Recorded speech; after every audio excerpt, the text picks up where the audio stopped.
Sejam bem-vindos a mais um programa do Enquanto Conduzo. Hoje, e após nós já temos feito um episódio dedicado ao Frederick Taylor, queria continuar aqui a falar sobre outros pensadores da gestão da administração, da gestão de empresas e de organizações. A teoria da administração científica de Frederick Taylor com a teoria da burocracia de Weber e a teoria da administração ou a teoria administrativa de Fayol são as três teorias que dão a base, digamos, à teoria clássica da gestão, da administração. Por isso, hoje queria falar aqui um bocadinho de Fayol. Ao contrário da teoria desenvolvida por Taylor, que estava muito focado no microprocesso, muito focado no próprio processo e menos nas pessoas e em olhar para o detalhe, a teoria de Fayol foi ligeiramente diferente. Focou-se não tanto no detalhe, mas mais na parte de gestão e da administração de organizações, como planear, como controlar, como liderar um projeto. Fayol é um engenheiro e empresário francês, tal como os outros dois, nasceu ali no meio, em meados do século XIX e foi então o responsável aqui pelo desenvolvimento da teoria administrativa. Foi aos 47 anos que, enquanto trabalhava numa empresa que eu nem sequer me vou atrever a pronunciar o nome porque é comprido e demasiado complicado, mas em que ele aos 47 anos é promovido e torna-se então diretor-geral para combater uma quase falência da empresa e onde ele começa a aplicar estes seus conceitos que desenvolveu e que realmente conseguiu ter algum sucesso. Em 1916 ele lança um livro que se chama Administração Industrial Geral, que dá origem então à sua teoria administrativa e aos seus 14 princípios básicos da gestão. O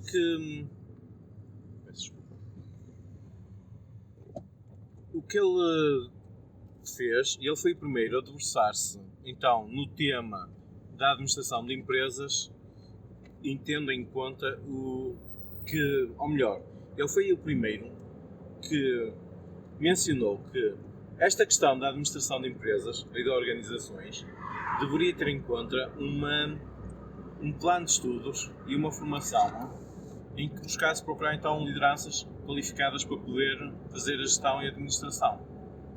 Até lá não havia este conceito, até lá, como já vos tinha falado, era algo que era a responsabilidade da pessoa com melhor conhecimento técnico e ele começou a tentar desconstruir esse pensamento e a dizer não, para fazer a parte administrativa e de gestão nós precisamos de alguém que tenha tido estudos e que tenha tido um percurso focado muito na liderança dos projetos e das pessoas. Também foi ele então que defendeu que estes cursos e estas carreiras deviam existir. Uma das frases que ficou conhecida por ele é: todos têm necessidades em maior ou menor grau de noções administrativas na família, ele falava na família, nos negócios de Estado, a necessidade da capacidade administrativa está em relação com a importância da empresa. Para os indivíduos, esta necessidade é tanto maior quanto mais elevada é a posição que ocupam.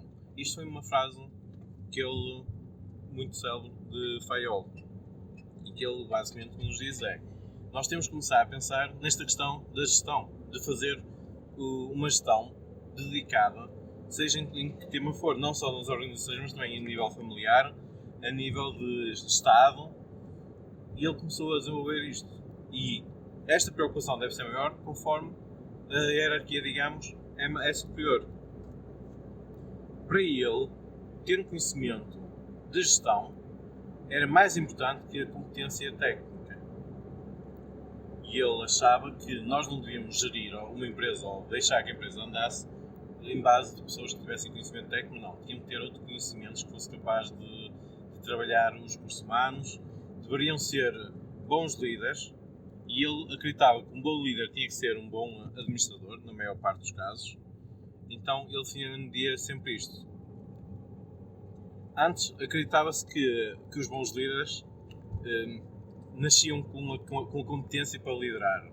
O que ele disse foi, não é nascer com competência, é possível trabalhar. E como antigamente se achava que era algo inato, o que acontecia era, quando havia um insucesso, não era aplicado, ou não era, uma das causas que não era considerada era de haver uma má ou boa gestão. Não. Como os líderes eram bons na ciência, não havia essa questão. O que eu quero dizer com isto é que uma empresa com uma boa equipa técnica, mas com uma má gestão, muito provavelmente vai falhar. Não se consegue ter um sucesso com uma boa equipa se não houver uma boa gestão. E um bom planeamento é também sinónimo de eficiência na empresa, porque não se esqueçam que todas estas teorias têm um propósito, que era aumentar a eficiência e a produtividade das empresas, não só a dele, mas todas as outras anteriormente faladas. Como eu disse, esta, em conjunto com a teoria da burocracia e da administração científica, são a base da teoria clássica da administração. Dentro da teoria de Fayol existem 14 princípios, que eram muito focados em toda a sua linha de pensamento. O primeiro é que deve haver divisão de trabalho. Não deve haver uma pessoa que esteja responsável por gerir, planear, fazer contabilidades, tratar de assuntos com os trabalhadores. Não. Isto tem que ser delegado. As tarefas têm que ser delegadas e tem que haver uma boa divisão do trabalho. O segundo princípio é autoridade e responsabilidade. O que é que ele quer dizer com isto? Não deve haver um gestor muito autoritário, mas também não deve haver um que descure a responsabilidade. Tem que haver um equilíbrio entre estas duas coisas, em dar responsabilidade às pessoas, mas haver também alguma autoridade em termos de mandar as pessoas fazer as suas tarefas. Aqui o objetivo de quem trabalha, de quem está a fazer este papel, é também de orientar os seus liderados. A terceira princípio é a disciplina. Manter a organização, manter a hierarquia era importante, não deixar nenhuma destas cair por baixo. Quarto princípio, a unidade de comando. Cada funcionário, segundo a teoria de Fayol, só devia responder a uma chefia. Quando nós temos algum trabalhador que tem que responder a várias chefias, pode haver aqui um conflito de interesses. Um vai querer que o funcionário ou que o trabalhador faça um certo trabalho e o outro vai querer que faça outro trabalho de acordo com aquilo que ele tem, com os seus interesses, com aquilo que ele quer obter. Então, para evitar isto, segundo ele, tem que haver uma unidade de comando. Cada trabalhador tem apenas uma chefia e responde a uma pessoa. Também temos unidade de direção, e com este princípio de unidade de direção ele quer dizer que só deve haver um diretor, não devemos ter várias pessoas a ocupar o mesmo cargo de diretor. O sexto princípio é a subordinação dos interesses individuais aos interesses gerais.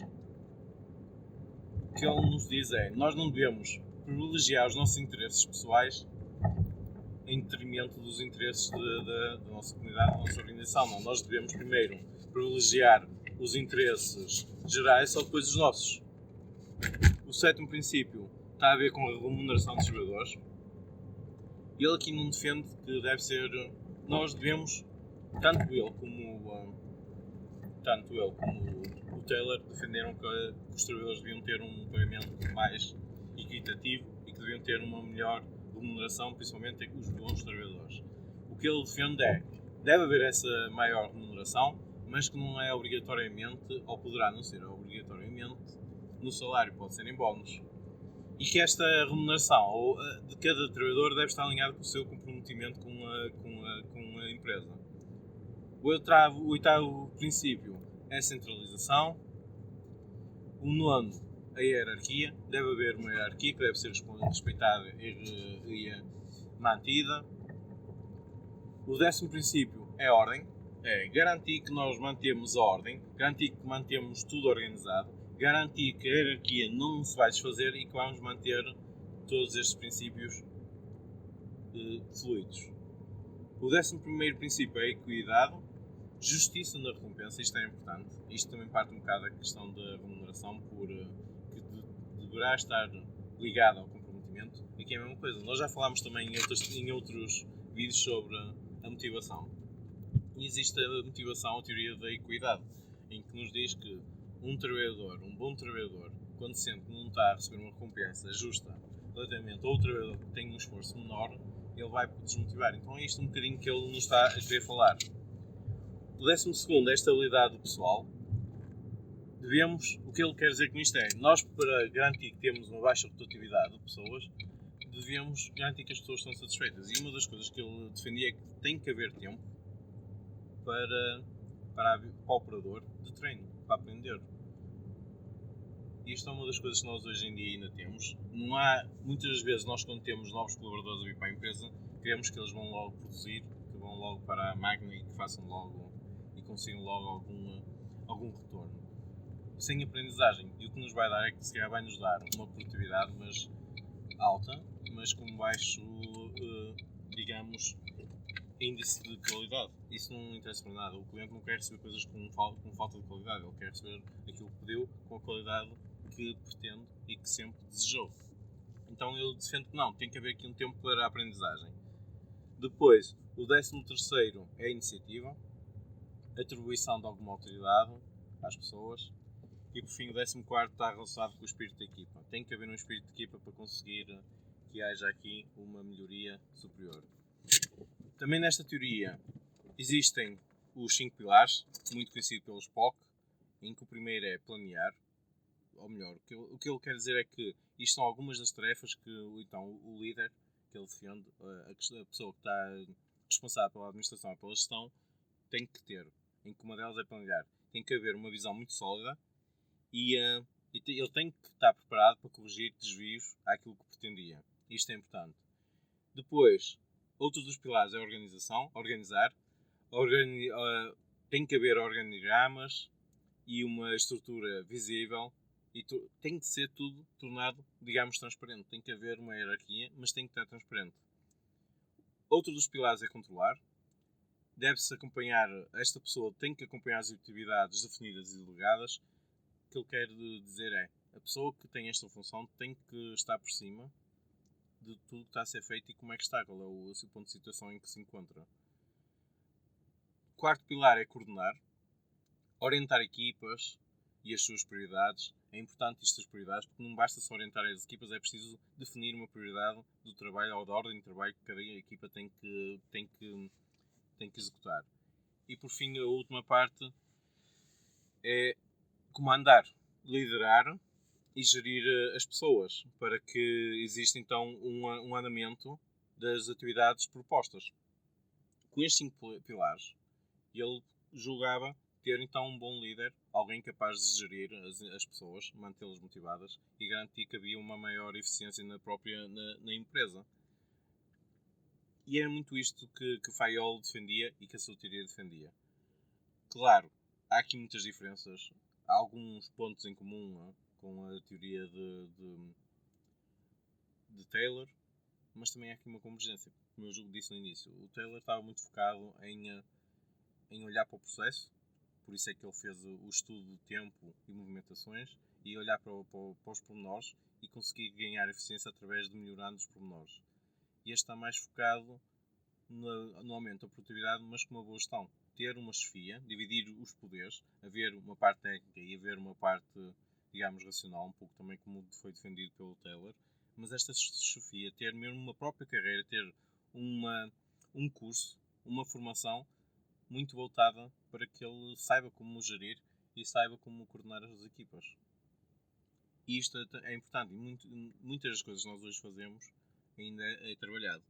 Nós vamos ver num dos próximos vídeos, quando falamos da teoria da burocracia de Weber, que realmente há aqui muitos pontos que estão ligados entre elas e há coisas que ainda são feitas no dia 2 e nota-se em grandes empresas como a Amazon, como empresas de fast food, existem e utilizam muitos destes princípios, mas também há outras que já não que vão contra.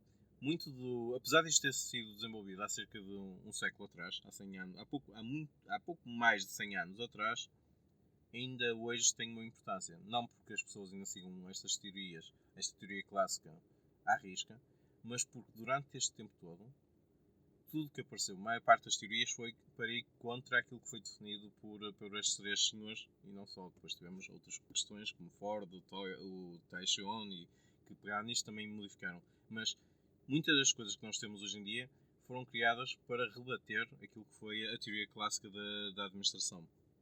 Por isso é que nós vemos aqui a importância que esta teoria realmente teve.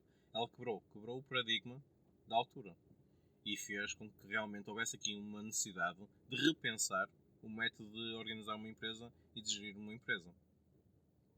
E hoje não vou-me adiantar muito, até porque já vai longo. Só queria vos pedir comentários, sugestões, deixem na secção dos comentários, partilhem, façam like e se puderem subscrevam, que vai ajudar bastante. Não vou alongar mais, como já disse. Obrigado e espero ver-vos no próximo programa do Enquanto Conduzo.